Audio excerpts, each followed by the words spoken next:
Hey, and welcome to the world of viewneo. I'm Julius, and I'm excited to warmly welcome you today to a new video series, specifically, a tutorial series on the viewneo events.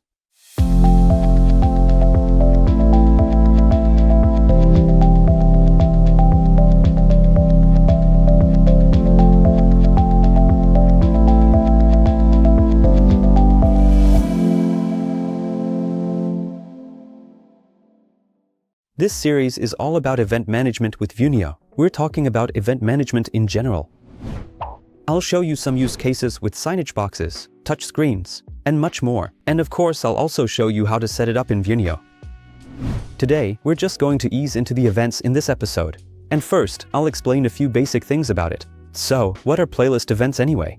With playlist events, you have the ability to make your playlist interactive with triggers and actions. A trigger could be, for example, when a person interacts with a touchscreen and then an action happens. The action could then be, for example, that a completely new piece of content is displayed when interacting with the touchscreen. Another trigger could also be the date and time. For example, the corresponding action is that a specific piece of content will be played at the time you set. Additionally, you can also narrow down your selection with defined filters. These playlist events are made up of different plugins and can include various triggers and actions depending on the plugins you have booked. Where are the events?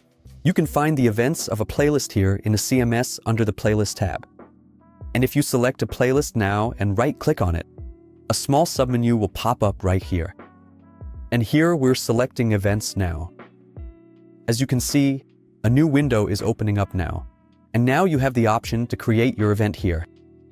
Here, you can first give it a name.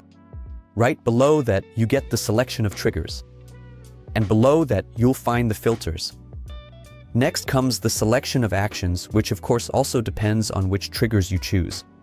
And below that, you'll select the device on which the events will be created. Once you've selected the device, it will appear right away. Below that, there's another option, which is the content. That will be played as an action after a trigger, for example. That's actually it for event management in general, and where to find it.